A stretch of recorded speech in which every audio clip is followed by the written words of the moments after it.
जय हिंद दोस्तों, संकल्प जीएस एकेडमी में आप सभी का स्वागत है। इसके पिछले वीडियो में हम लोगों ने अनुच्छेद 84 तक को देख लिया था। हमने आपसे कहा था कि अनुच्छेद 84 में आपको संसद का यदि सदस्य बनना है तो आपके पास क्या क्या योग्यता होनी चाहिए और क्या क्या दशाएं होनी चाहिए।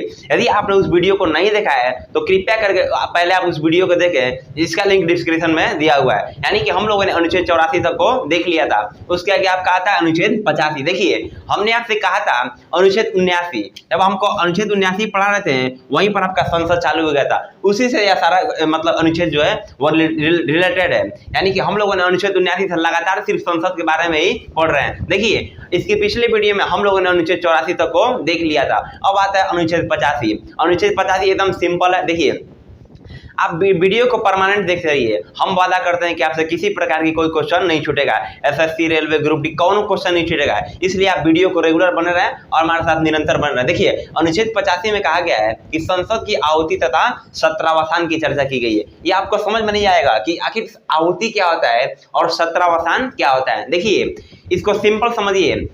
आप पहले यह मत ध्यान दीजिए कि सत्र आहुति क्या होता है और सत्रावसान क्या होता है, इसको हम बताएंगे। लेकिन सबसे पहले आप ये जान लीजिए कि ये बुलाता कौन है भैया, तो राष्ट्रपति साहब बुलाते हैं। क्वेश्चन एकदम सीधा पूछता है कि जो सत्र आहुति तथा जो सत्रावसान होता है यह किसके देखरेख में होता है, कौन बुलाता है इसे, तो राष्ट्रपति साहब बुलाते हैं। यहीं पर एक क्वेश्चन है। अब समझते हैं कि सत्र आहुति क्या होता है और सत्रावसान क्या होता है। देखिए, यह जो आपका सत्र आहुति होता है, मान लीजिए ये आपका रहा संसद। संसद के दो भवन, लोकसभा और राज्यसभा। लोकसभा में 545 बैठते हैं लोग और राज्यसभा में 245 एमपी लोग बैठते हैं। अब आप ही सोचिए ना कि आप एमपी को चुनकर भेजते हैं संसद में। यदि वो एमपी 545 इसमें बैठे हैं और 245 इसमें, हमेशा इसी संसद में बैठे रहेंगे सब, तो भैया आपके क्षेत्र का समस्या कौन देखेगा। आखिर कौन देखेगा कि सड़क टूटा है, क्या बनवाना है, क्या विकास करना है, क्या नहीं करना है। तो भैया सांसद इसमें बैठे रहते हैं, नहीं बैठे रहते हैं लोग। अब मान लीजिए कोई विधेयक पारित करना है, चाहे मतलब कोई कानून बनाना है, हमको कोई विधेयक लाना है, तो राष्ट्रपति साहब जाएंगे संसद में, संसद खाली, तो क्या करते हैं राष्ट्रपति, इन दोनों को बुलाते हैं। राष्ट्रपति जब संसद के दोनों सदन यानी कि लोकसभा राज्यसभा के सदस्यों को संयुक्त रूप से बुलाते हैं तो उसे हम सत्र आहुति कहते हैं। यानी कि कहा गया इसमें राष्ट्रपति किसी विधेयक को बनाने के लिए जब लोकसभा और राज्यसभा के सदस्यों को संयुक्त रूप से बुलाते हैं तो उसे हम सत्र आहुति कहते हैं। समझ रहे ना। यानी कि मान लीजिए आप ही सोचिए ना कि सांसद लोग इसमें बैठते नहीं है लोग, क्यों नहीं बैठते हैं लोग भैया, आखिर उनके क्षेत्र में तो काम भी रहता है। अब मान लीजिए आप चुन कर भेज रहे हैं तो पता चल रहा है जाके संसद में बैठ गया साल भर 5 साल, भैया काम कौन करेगा। इसलिए वो अपने क्षेत्र में रहते हैं। तो मान लीजिए कोई विधेयक बनाना है तो राष्ट्रपति साहब कहते हैं क्या महाराज, लोकसभा राज्यसभा आप बुलाइए तुरंत, तो 545 इधर से आएंगे सब, 245 इधर से आएंगे सब। यानी कि जब राष्ट्रपति दोनों को संयुक्त रूप से बुलाते हैं तो उसे हम सत्र आहुति कहते हैं। अब देखिए, अब आप ही सोचिए ना, ये जब बुला लेते हैं इधर से ना, अब भैया 545 इधर से घुसेंगे और 245 इधर से, अब भयंकर हंगामा कर देंगे सब। राष्ट्रपति साहब, राष्ट्रपति का पद मान सम्मान का पद होता है, इन्हें शांत कराएंगे आके, चोटा तू बैठ नहीं करेंगे। तो राष्ट्रपति साहब कहते हैं कि देखो, हमारा काम था बुलाना, हमने 545 लोकसभा के सदस्यों को बुला दिया और राज्यसभा के 245 सदस्यों को बुला लिया। अब कहते हैं कि लोकसभा के स्पीकर बुलाते हैं, यानी कि लोकसभा से जो स्पीकर होता है उसको बुलाएंगे और राज्यसभा के सभापति को बुलाएंगे और कहेंगे कि देखिए महाराज, लोकसभा स्पीकर जो 545 है सब नाम, इसको आप मॉनिटरिंग कीजिए। यानी कि आप ही के देखरेख में लोकसभा का जो बैठक होगा, इसमें जो बातें चलेगी वो आप ही की देखरेख में होगी। और राज्यसभा में जाएंगे, उधर के सभापति को बुलाएंगे। हम आपसे क्वेश्चन पूछ रहे हैं कि क्या राज्यसभा का सभापति राज्यसभा का अध्यक्ष होता है? नहीं होता है। तो सभापति होता कौन है? तो उपराष्ट्रपति को ही राज्यसभा का सभापति बनाया जाता है। इसको हमने बहुत पहले ही बता दिया जब हम आपको उपराष्ट्रपति पढ़ा रहे थे। तो बुलाएंगे राष्ट्रपति साहब और कहेंगे कि देखिए महाराज, हमने लोकसभा के अध्यक्ष से कह दिया, उनके देखरेख में ये सब काम होगा। आपसे भी हम कह रहे हैं कि देखिए, जो 245 गए सब ना, इन सब के आपके देखरेख में ये सब बैठेंगे, सब अपना विधेयक पारित कराएंगे सब। वो बात कही कि राष्ट्रपति साहब रायसीना के पहाड़ी पर चल जाते हैं अपने राष्ट्रपति भवन में। यानी कि सत्र बुलाने का काम कौन किया? राष्ट्रपति साहब किए। लेकिन किसके देखरेख में ये बैठक हो रही है? तो भैया लोकसभा के अध्यक्ष और राज्यसभा के सभापति, इनके देखरेख में सत्र को सत्र की कार्यवाही चलती है। अब पता चल रहा है जैसे ये मॉनिटर होते हैं, आप लोग क्लास में जब पढ़े होंगे, छोटे होंगे, हम लोग जब पढ़ते हैं तो देखते नहीं है मॉनिटर होते हैं लोग, मॉनिटर, टीचर नहीं रहते हैं तो मॉनिटर नहीं आगे कंट्रोल करते हैं क्लास को। उसी तरह जब लोकसभा राज्यसभा को कौन कंट्रोल करता है भैया, तो लोकसभा के अध्यक्ष और राज्यसभा के सभापति इसको कंट्रोल करते हैं। अब कार्रवाई चलने लगा, विधेयक को पास कराने जाने लगा, तब तक विपक्षी खड़ा हो गया, मुर्दाबाद मुर्दाबाद के नारा लगाने लगा। तो लोकसभा अध्यक्ष कहेंगे रे चुट्टा बैठ, तो कहेगा हम बैठ में नहीं करें, गड़बड़ा जाएगा। तो लोकसभा के अध्यक्ष को इतना पावर होता है कि तुरंत उनको फेंकवा देंगे, चाहे राज्यसभा के सभापति तुरंत फेंकवा देंगे लोग। यहीं पर आपका कुर्ता उर्ता सब फाड़ देते हैं सब, इन लोग को रहते हुए इकार करते हैं लोग, फेंकवा दो। यानी कि अब आता है आपका स्थगित। तो कहा गया है कि जब लोकसभा और राज्यसभा में विधेयक पारित कराने के दौरान अनुशासनहीनता होने लगे, चाहे शोर शराबा होने लगे, तो जो लोकसभा के अध्यक्ष होते हैं और राज्यसभा के उपाध्यक्ष कार्रवाई को कुछ समय के लिए स्थगित कर देते हैं, उसी को हम बोलते हैं स्थगित। यानी कि अनुशासनहीनता होने पर कार्रवाई को कुछ समय के लिए रोक दिया जाता है, तो उसे हम स्थगित कहते हैं। क्या यह स्थगित करने का काम राष्ट्रपति साहब करते हैं? नहीं, करता कौन है? तो लोकसभा के अध्यक्ष, राज्यसभा के सभापति इसको करते हैं। यानी कि सत्र आहुति, सत्र को बुला कौन रहा है? राष्ट्रपति साहब। किसके देखरेख में सत्र चल रहा है? तो लोकसभा के अध्यक्ष और राज्यसभा के सभापति। अब देखिए, आप ही सोचिए कि मान लीजिए लोकसभा राज्यसभा के दोनों सदस्य आए विधेयक को बनाने के लिए, पता चला वो विधेयक बन गया, यानी कि फाइनली वो कानून बन गया।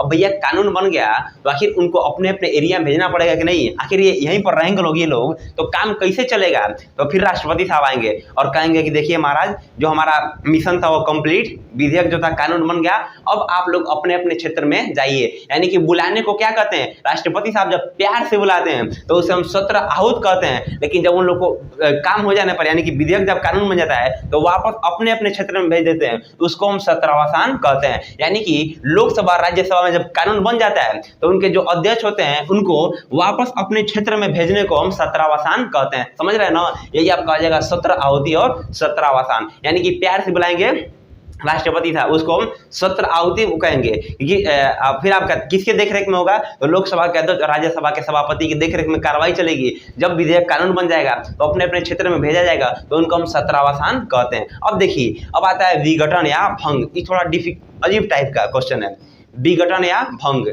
इसको आप जानते भी हैं, विघटन या भंग। देखिए, ये आपका हो जाएगा लोकसभा और ये आपका हो जाएगा राज्यसभा।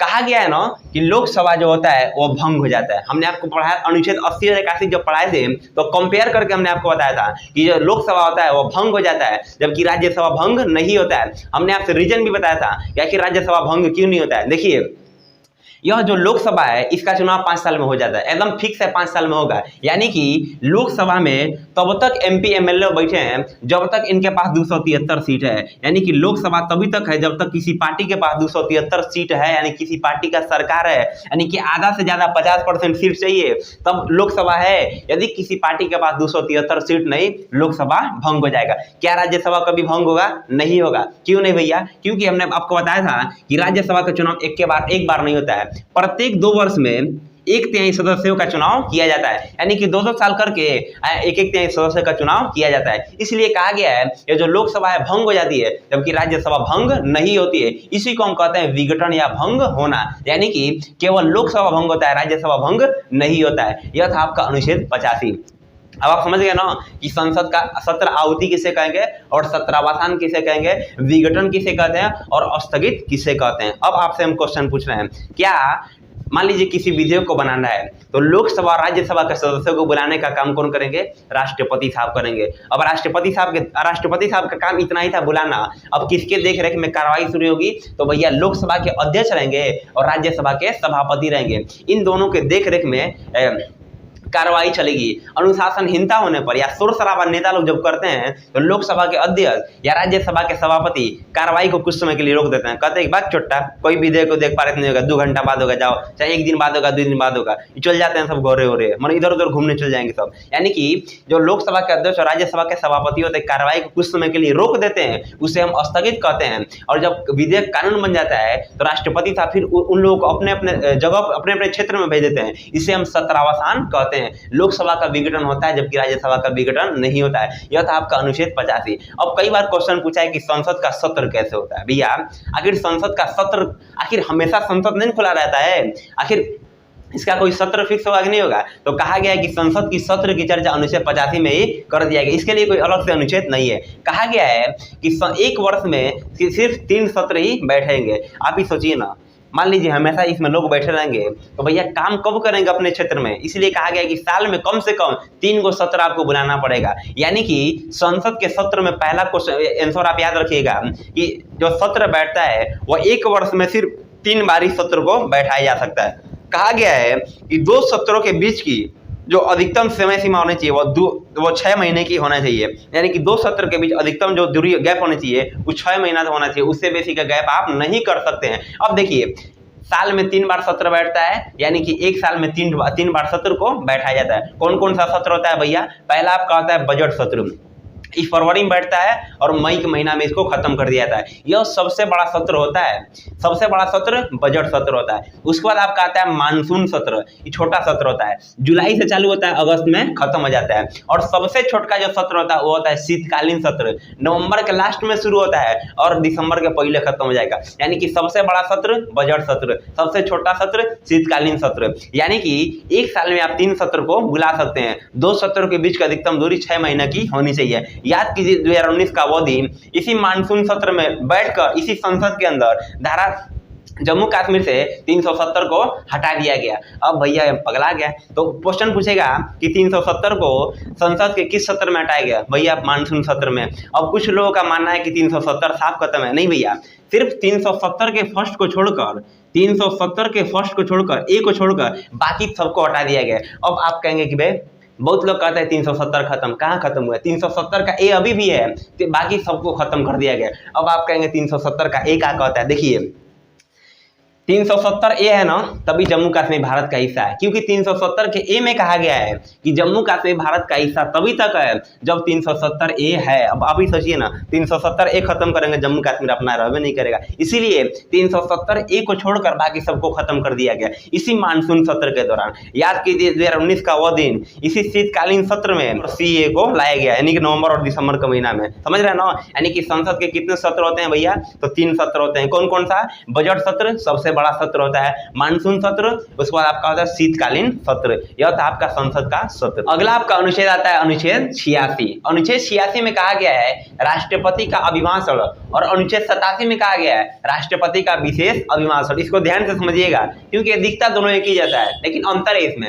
86 में कहा गया है राष्ट्रपति का अभिभाषण, यानी कि जो राष्ट्रपति साहब है, मान लीजिए आपका हो जाएगा लोकसभा, ये आपका जगह संसद में 2 सदन लोकसभा और राज्यसभा। तो कहा गया है जो राष्ट्रपति साहब होंगे वह लोकसभा और राज्यसभा के सदस्यों को संयुक्त रूप से, यानी कि मन करे तो खाली लोकसभा के, मन करे तो राज्यसभा के, या संयुक्त रूप से या दोनों को मिला के एक साथ भाषण देंगे। कभी भी साल में किसी भी सत्र में बैठकर वो भाषण दे सकते हैं। इसकी चर्चा अनुच्छेद 86 में की गई है। यानी कि राष्ट्रपति का अभिभाषण की चर्चा किसमें की गई है? अनुच्छेद 86 में। क्या कहा गया है इसमें कि राष्ट्रपति साहब लोकसभा या राज्यसभा या दोनों को संयुक्त रूप से बुलाकर साल में किसी भी सत्र में भाषण को देंगे, यानी कि उन लोग से बातचीत करेंगे, अभिभाषण को देंगे। इसकी चर्चा अनुच्छेद 86 में की गई है। लेकिन अनुच्छेद 87 में राष्ट्रपति का विशेष अभिभाषण की चर्चा की गई है। अब विशेष क्या है भैया? स्पेशल है तभी ना 87 में कहा गया है इसको। तो कहा गया है